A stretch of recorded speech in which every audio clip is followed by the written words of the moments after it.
Ummul Mukminin Khadijah radhiyallahu anha merupakan salah seorang sosok penting dalam hidup Nabi Muhammad SAW dan peradaban Islam secara luas.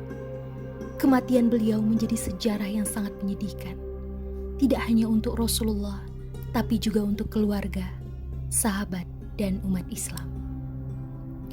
Khadijah radhiyallahu anha merupakan istri pertama Rasulullah SAW. Beliau adalah orang yang pertama beriman kepada Allah Subhanahu wa Ta'ala dan kenabian suaminya. Khadijah juga diketahui sangat berjasa dalam dakwah Nabi Muhammad SAW dan penyebaran agama Islam.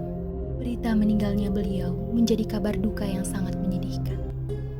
Dalam kitab Al-Bushra, ulama besar Arab Saudi Sayyid Muhammad bin Alwi Al-Maliki Al-Hasani menceritakan detik-detik wafatnya istri tercinta Rasulullah SAW, Sayyidatuna Khadijah radhiyallahu anha, wafat pada hari ke-11 Ramadan tahun ke-10 kenabian. 3 tahun sebelum Rasulullah hijrah ke Madinah, Khadijah wafat dalam usia 65 tahun, saat usia Rasulullah sekitar 50 tahun. Diriwayatkan, ketika Khadijah sakit menjelang ajal, beliau sempat berkata kepada Rasulullah, "Aku memohon maaf kepadamu ya Rasulullah, kalau aku sebagai istrimu belum berbakti kepadamu." Lalu Rasulullah menjawab, "Jauh dari itu ya Khadijah, engkau telah mendukung dakwah Islam sepenuhnya," jawab Rasulullah. Kemudian Khadijah memanggil Fatimah Az-Zahra dan berbisik, "Fatimah putriku, aku yakin ajalku segera tiba. Yang kutakutkan adalah siksa kubur.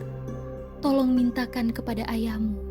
Aku malu dan takut memintanya sendiri, agar beliau memberikan sorbannya yang biasa untuk menerima wahyu, agar dijadikan kain kafanku." Mendengar itu, Rasulullah SAW berkata, "Wahai Khadijah, Allah menitipkan salam kepadamu dan telah dipersiapkan tempatmu di syurga."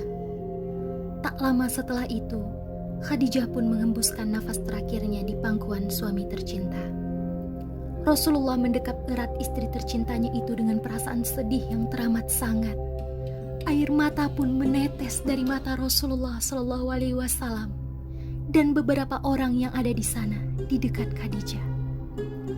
Saat itu, Malaikat Jibril turun dari langit dengan mengucapkan salam dan membawa 5 kain kafan.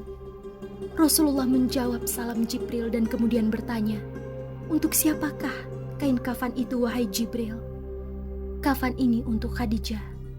"Untuk engkau, ya Rasulullah, untuk Fatimah, Ali, dan Hasan," jawab Jibril. Kemudian Jibril berhenti berkata dan menangis. Rasulullah bertanya, "Mengapa wahai Jibril? Cucumu yang satu Husain, putra Sayyidina Ali, tidak memiliki kain kafan. Dia akan dibantai dan tergeletak tanpa kafan dan tak dimandikan," sahut Jibril. Rasulullah SAW berkata di dekat jasad Khadijah, "Wahai Khadijah istriku tercinta, demi Allah, aku tak akan pernah mendapatkan istri sepertimu. Pengabdianmu kepada Islam dan diriku sungguh luar biasa. Allah Maha mengetahui semua amalanmu." Masih dalam perasaan sedih, Rasulullah kembali kepada Khadijah yang sudah meninggal dunia.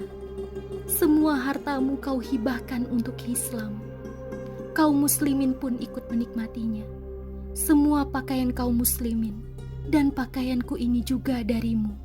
Namun begitu, mengapa permohonan terakhirmu kepadaku hanyalah selembar sorban?" Rasulullah semakin sedih mengenang istrinya semasa hidup. Seluruh kekayaan Khadijah diserahkan kepada Rasulullah untuk perjuangan agama Islam. 2/3 kekayaan kota Mekah adalah milik Khadijah.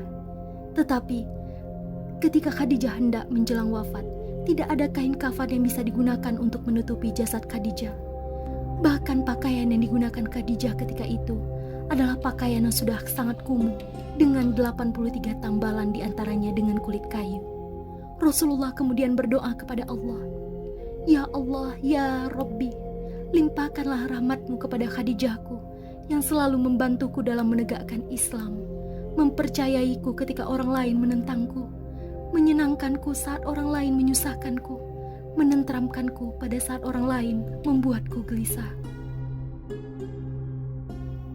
Khadijahku tercinta, kau meninggalkanku sendirian dalam perjuanganku. Siapa lagi yang akan membantuku? Tiba-tiba Ali berkata, "Aku, ya Rasulullah."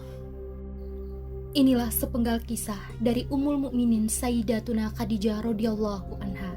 Semoga kita dapat mengambil ibrah dari kisah ini.